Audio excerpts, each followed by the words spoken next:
Thanks to Fiverr for supporting the Productivity Show.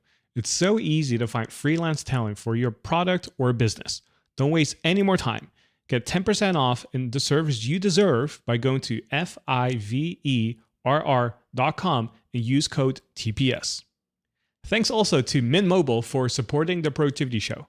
For people that hate their phone bill and are ready to cut ties with big wireless, Mint Mobile has your new unlimited wireless plan for just $30 a month. And get the plan shipped to your door for free. Go to mintmobile.com/TPS. We'd also like to thank Fundrise for supporting the Productivity Show. Start building your better portfolio today. Get started at fundrise.com/TPS to have your first 90 days of advisory fees waived.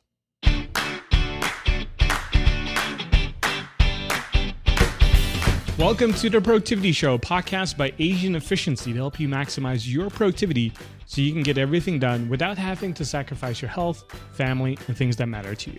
We've helped tens of thousands of people save time, be happier, and become more productive. I'm joined today by Jeff Sanders. He is a keynote speaker, productivity coach, author of The 5 a.m. Miracle, and host of the 5 a.m. Miracle podcast. As a fellow productivity junkie, I asked him about his morning routine, what his personal productivity system looks like, and how he balances work and life while raising a young kid. I know you are going to learn a lot in this episode, and I can't wait for you to dive in here today. You can find links to everything that we share in the show notes by going to theproductivityshow.com/320. And now, on with the show.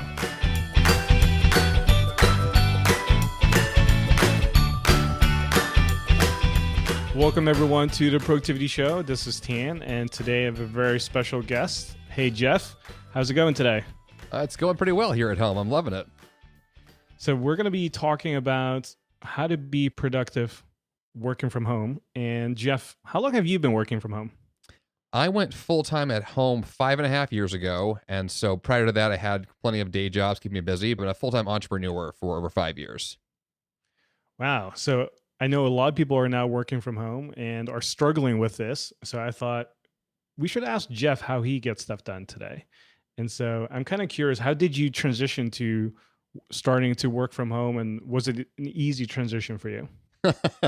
No, it was not easy for a number of reasons, mostly because me working from home full-time was not my choice. I was laid off at my job. The company that I worked for went bankrupt, and then all of a sudden, poof, no one I worked with had a job anymore.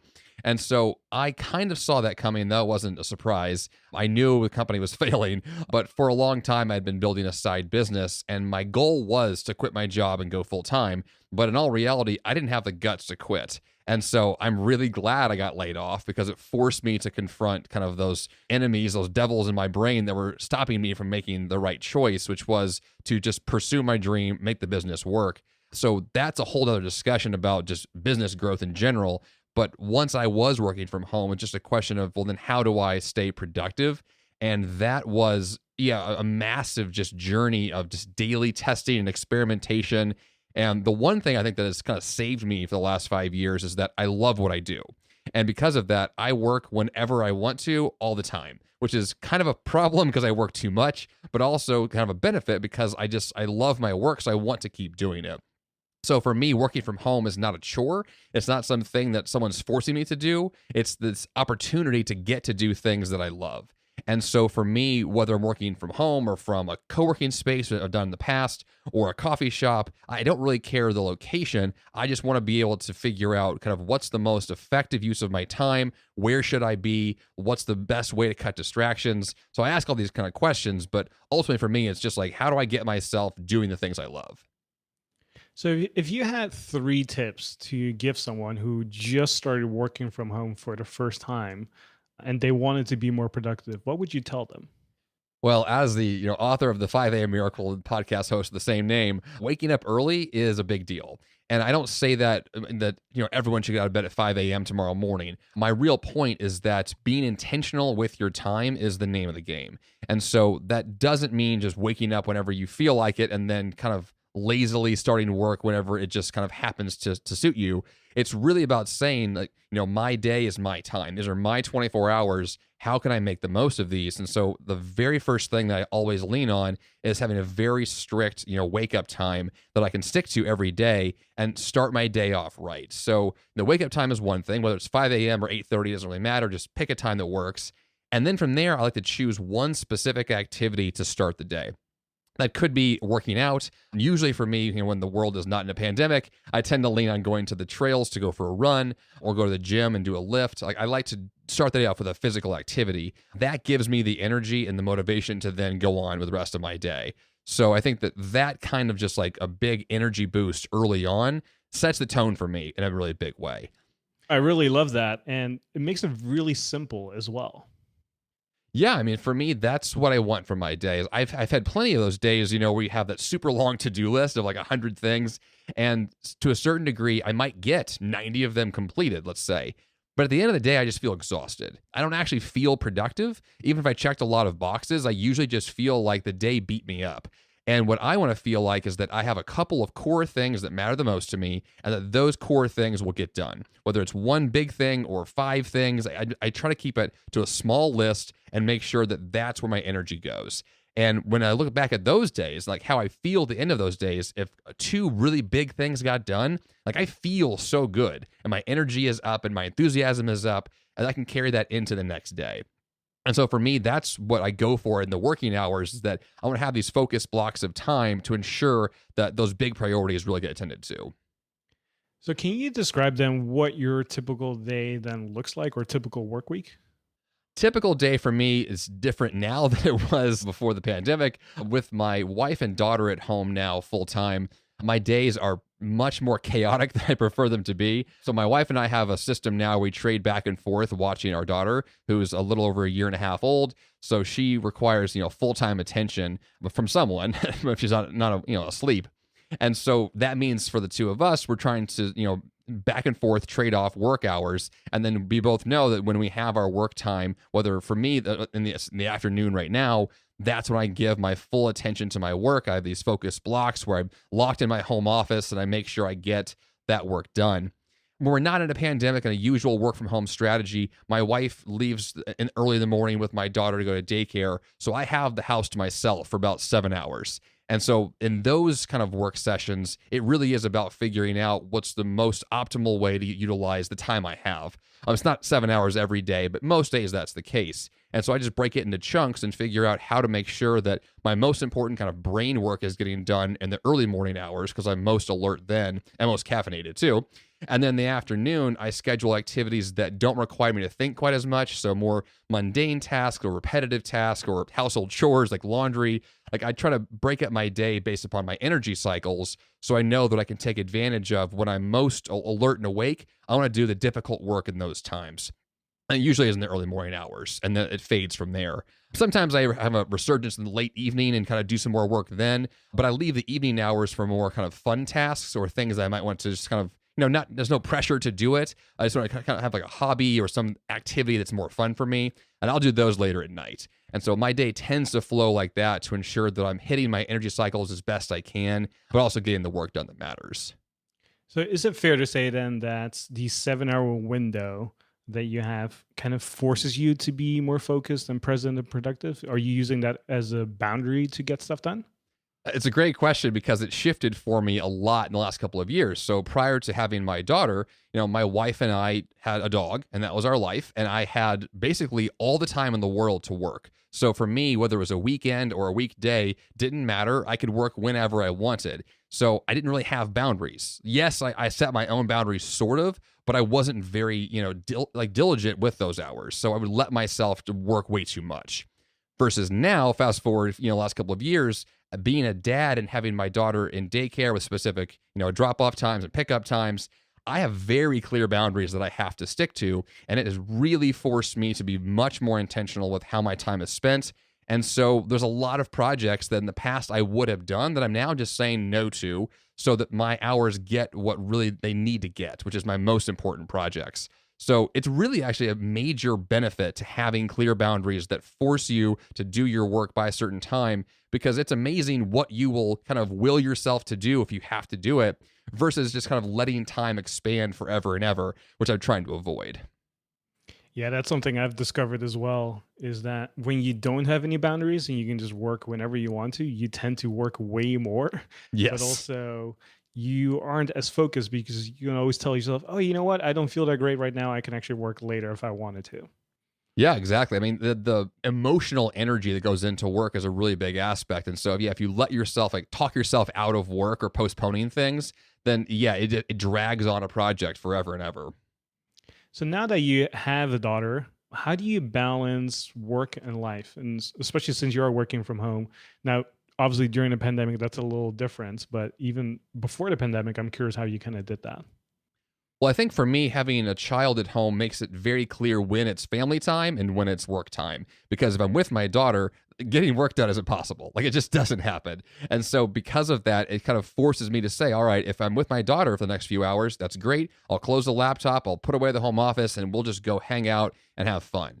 And it actually makes it much more clear for me that this is personal time, this is family time. And then when that's over, now I'm in the home office, I'm working, and things are getting done. And so having that distinction is a real benefit to knowing when work is happening and when it's not. I think that prior to being a dad, that wasn't as clear, but sometimes, my wife and I would have time together, or I would schedule, time like that. But when you are with other people and you're not working, it's just trying to mix those two together either is impossible or it's really ineffective with your time. And I found that to be true for many years, is that if you're trying to like simultaneously watch a television show and check your email, you're doing both poorly. And so it's better to do one and then the other. And the more that I stick to that kind of focus, the more actually the value I get increases quite a bit. Yeah, that makes complete sense. And I'm curious then, because you mentioned earlier that you had no trouble working all the time, right? You probably were working on the weekends as well. Oh, yeah. But now that you have a kid, are you still working on the weekends, or is that not happening anymore?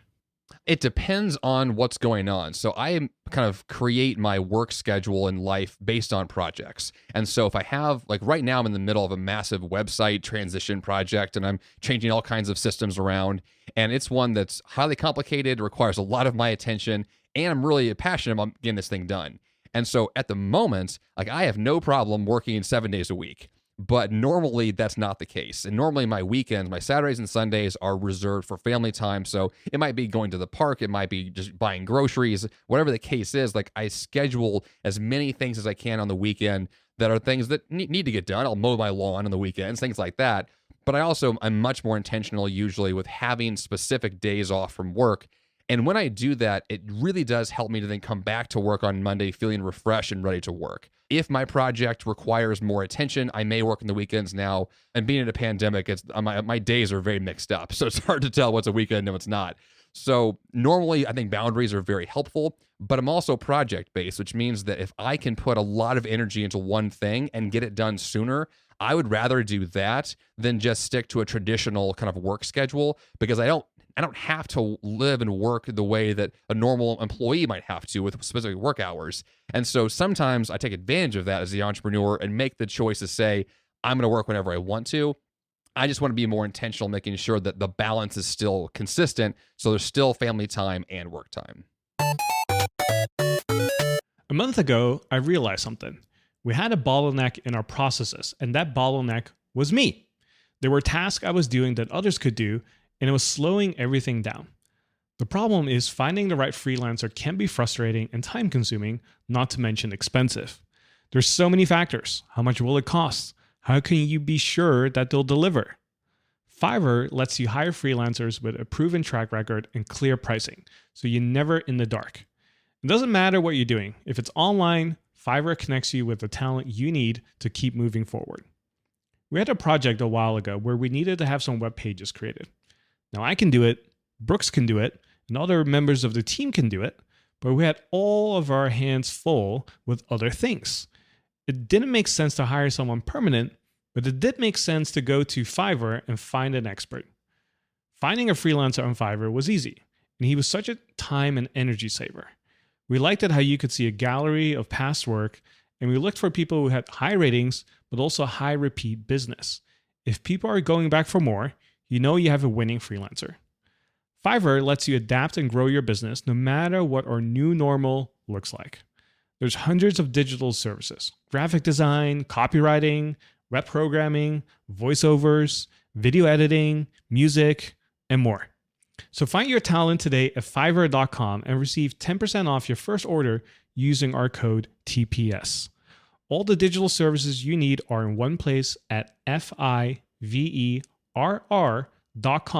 code TPS. Again, that's fiverr.com, code TPS. Have you ever wanted to break up with your old wireless provider? Probably every time you get your bill. Well, it just got a whole lot easier thanks to Mint Mobile. They were the first company to sell premium wireless service online only. And now, Mint Mobile is introducing their unlimited data plan for just $30 a month. Let that sink in. An unlimited plan for $30. How much is your soon-to-be ex-wireless provider charging you? As soon as I heard that Mint Mobile was going unlimited for $30, I pulled up my old wireless bill. And let's just say it's a heck of a lot more. Mint Mobile is a game changer. For people that hate their phone bill and are ready to cut ties with big wireless, Mint Mobile offers a premium unlimited plan for just $30 a month. By going online only and eliminating the traditional cost of retail, Mint Mobile passes significant savings on to you. All plans come with unlimited talk and text plus high-speed data delivered on the nation's largest 5G network. I really believe that Mint Mobile's model is the future. All online and exactly what you need at a low price. I'll save so much money with their $30 unlimited plan. For me, activation was super easy and I've had great coverage wherever I go here in Austin and other places I've tried it out in. To get your new unlimited wireless plan for just $30 a month and get the plan shipped to your door for free, go to mintmobile.com/TPS. That's mintmobile.com/TPS. Cut your unlimited wireless bill to just $30 a month at mintmobile.com/TPS. We've heard for many years that it's important to have a diversified portfolio: stocks, bonds, mutual funds, that kind of thing. But if you've ever looked at a breakdown of the most successful portfolios, you'll typically see a diversified set of real estate. So why isn't it one of the first asset classes you consider when you look into diversify? Simple. It hasn't been made available to investors like you and me until now, thanks to Fundrise. Fundrise makes it easy for all investors, not just accredited ones, to diversify by building you a portfolio of institutional quality real estate investments. So whether you're just starting to invest in real estate or looking to add more, our friends at Fundrise have you covered. Here's how. Fundrise's team of real estate professionals carefully vets and actively manages all of their real estate projects. And with the easy-to-use website, you can track your portfolio's performance and watch as properties across the country are acquired, improved, and operated via asset updates. A thing I like about Fundrise is it makes investing in real estate easy. You won't be fixing a tenant's broken sink at 8 p.m. on a Sunday. You just log in, and it's easy as investing in stocks or mutual funds. Start building your better portfolio today. Get started at fundrise.com/TPS to have your first 90 days of advisory fees waived. That's fundrise.com/TPS to have your first 90 days of advisory fees waived. Fundrise.com/TPS. Yeah, I love that. And it reminds me, this is a concept that I don't see a lot of people talk about, but you kind of mention it, is I'm a big believer that we have seasons in life. There are certain seasons when we are working a lot more, when we're trying to get stuff done fast, when we're trying to push things out. And then there are certain seasons where we are working less. We are not working as much. And sometimes that's related to family stuff, right? Like having a kid. I can imagine you probably want to work a little less. Yeah. And then when you don't have kids, you can maximize your opportunity there as well. But then also, for example, I notice myself, I tend to work less when it's summer because I like to enjoy my social time, be out there.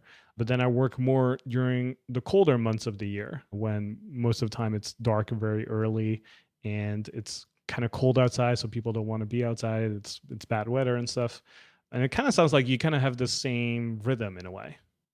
Yeah, I think the idea of seasons and rhythms is a big one. I think that what you just mentioned about summer versus winter is very true. I also know that kind of on a personal story, I had back surgery a little over a year ago. And during the months leading up to surgery and then after surgery, I was basically homebound at that point. So about 3 months of last year, like I didn't leave my house. So it was very similar to the pandemic. Like I was at home anyway. And I leverage those times to say, because I'm going to be at home for a long time, I can do projects that otherwise I wouldn't have time for. And then when the next season opens up and I'll be out and about, then I can leverage that and do other activities that leverage me being outdoors more. And so for me, it's about figuring out what season am I in, identifying it, labeling it, and making sure that I give myself to that season fully, and then we can shift to another season later on. And I think that working like that allows me to kind of segment my life and work into specific projects, and I can identify here's what it began, here's what it ended, and here's what this next season is going to be about, which I think lets my life feel like there's a nice rhythm happening, that things are really getting done. And for me, I found that to be a very effective way to live and work. It sounds like you're very intentional on how you work and how to get stuff done. So I'm curious, Jeff, how do you plan like your day, your week, your month, or your year, or your quarter? Like, do you set annual goals? Do you set quarterly goals? Do you set monthly goals? Like, how do you kind of approach that? So a few years ago, I read a great book called The 12-Week Year by Brian Moran, and I immediately adopted the idea of my whole year only being in quarters. So 90 days is basically how I plan out my life. However, the way I actually kind of work through that system is a much shorter time frame. So if you ask me right now, like, what am I going to do in 2 months? I don't really know, but I can tell you very clearly the next 2 weeks. And I tend to live and work in a way that I schedule and plan my life out with a lot of detail in the next probably about 2 week time frame. And so my calendar and my task lists are very detailed for that amount of time. And I try not to plan anything too conclusively beyond that, because I just cannot predict the future well. And there's a lot that I can't control. And so because of that, I want to leverage what I feel like I really can control, which normally is just today or just these next few days. And so that's how I tend to focus. Now, I might have a longer term, vision for my business, or a longer term vision for my personal health, or that sort of thing. But I want to make sure that when I'm scheduling with my calendar and assigning tasks to myself and projects to be pursued, that's on a very short term basis. And I really try to do one big thing at a time. And then when that thing is finished, then I take a big step back, plan out the next big season, and go from there. And so it really is just about being intentional with the long-term vision, and then backtracking that to, now, what does that mean for right now? And the more intentional I am with that kind of process, the more that I can really kind of create, my time in a way that leverages what I'm doing now in a way that will suit me long-term. I'm a big fan of the 12-week year as well, and something we talk a lot about on the podcast and also on the blog at Asian Efficiency. And I think as a system, it's probably the most comprehensive one, because GTD, I think, is more of a kind of like a great system for day-to-day use, but not really for setting goals and planning and kind of like checking in with yourself, which is, I think, something that the 12-week year is really strong at, because you have to have a weekly check-in with yourself. You score yourself, and you kind of have to plan ahead and look at the big picture and then break it down. And I think it's such a great comprehensive system that we really love and adore at Asian Efficiency, and something we always recommend. So I'm glad to hear that someone else other than the folks at AE are using it as well. Yeah, that book, along with Getting Things Done, was really, really big for me. And one of the things you just mentioned was the weekly review, I guess, or weekly check-in. I adopted that many years ago and have done a weekly review myself for probably the last 10 years. And that process for me is just so invaluable. Like, it is a very precious hour and a half of my week where I am looking back at the last week, assigning, here are my victories, here are my losses, here's what happened. And then from that, I plan the next week to the best of my ability. And I love that time, because it's the most intentional time with my week to really take a step back and figure out where I am and where I'm going to go next. And I've never missed a weekly review in 10 years. Like, it's baked into my life now. So I really think that if you can figure out a way to really review your life, on a regular basis, you get a lot of value from that. Would you mind walking us through how you kind of do it? Because I know everyone's weekly review is always a little different. I recently shared on the podcast how I did it, and it takes me about anywhere between 30 to 45 minutes. But I'm kind of curious how you actually do it. So what I did a long time ago was I believe I adopted my first version from David Allen's Getting Things Done. And essentially I just created a checklist in Evernote. And this is what I use every week. and I just run through a series of check-ins with myself and my business to make sure that everything is kind of in order. A few of the things that I do are technical, like I do backups of certain systems I've got. I'll clear out my email inbox. I run through a variety of kind of technical things with the website, with emails and my calendar. But most of the process, the bulk of the content is spent reviewing the project lists that I have in Evernote. So each of the projects I'm working on have specific checklists there, and I'll review kind of what has happened before, what's the next action to take, and then asking myself, is that next action scheduled on the calendar? So I'll spend quite a bit of time looking through the projects I have and making sure that I know where I am, like a status update with that project, and that my calendar reflects the priorities of that week based upon those projects. And so if that process, that's the bulk of the time is spent doing that, just to make sure that I know exactly where I am and that I know the next thing that needs to get done has guaranteed time to get it done. And that, I think, is like the core of everything. It's like if that one system is in your life and in your business, a lot more will get done that should get done. And then you also have the time to really address the distractions and the things that should not happen and cut those from the calendar. And I spend quite a bit of time deleting things and unscheduling things and canceling meetings. I love that feeling of freeing up time. And then with that freed up time, I fill it in with more of those actions that need to take place. And so that to me is what the review should be for, is really guaranteeing that the week coming up is planned intentionally and that reflects your true priorities. So to flip it around, Jeff, I know for me personally, if I don't do the weekly review, I tend to not focus as much. I'm really distracted easily. I tend to not really be on point and have my game up. I'm kind of curious to hear from your point of view. If you skip a weekly review, what tends to happen for you then? What are the consequences for you? I think that the initial thing that I do if I skip a review process of any kind is that I keep doing what I was doing before.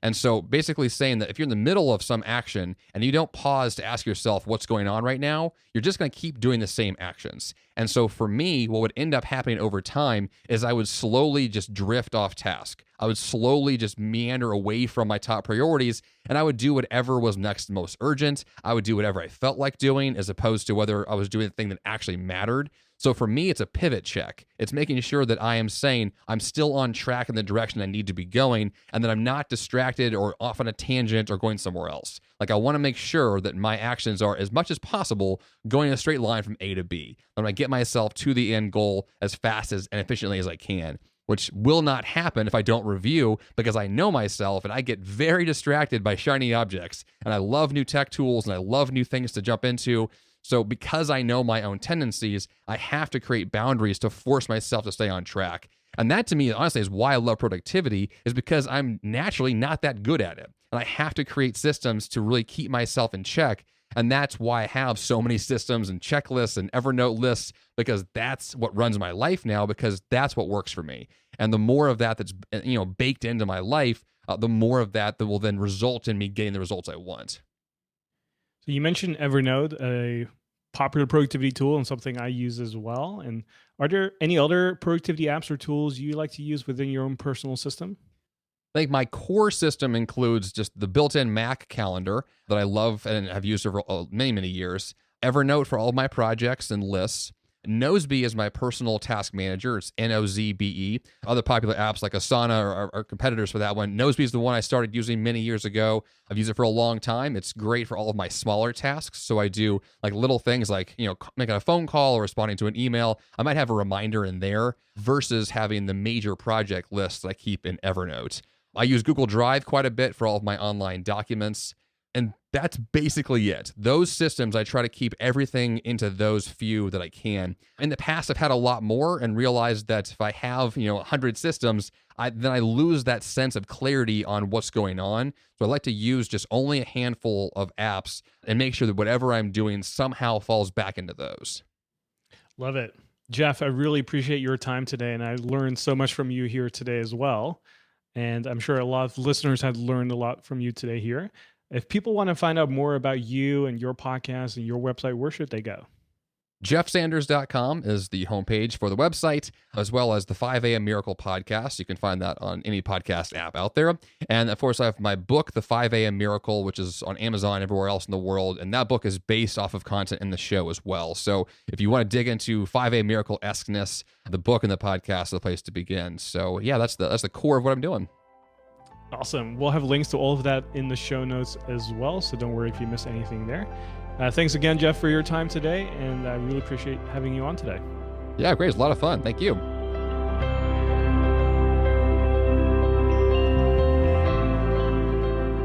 Do you wish there were more hours in a day? Are you behind on your to-do list? If you want to be more productive and get proven tools to help you save time, then you must check out our new productivity assessment. Within 2 minutes of taking this free assessment, the tool will generate a personal recommendation list of which apps, tools, and strategies that will work for you based on your life situation. To take the assessment, just go to theproductivityshow.com/quiz. Again, that URL is theproductivityshow.com/quiz. Take their free assessment today and you'll be on your way to becoming superhuman productive. Thanks for joining us, and we'll see you next Productive Monday.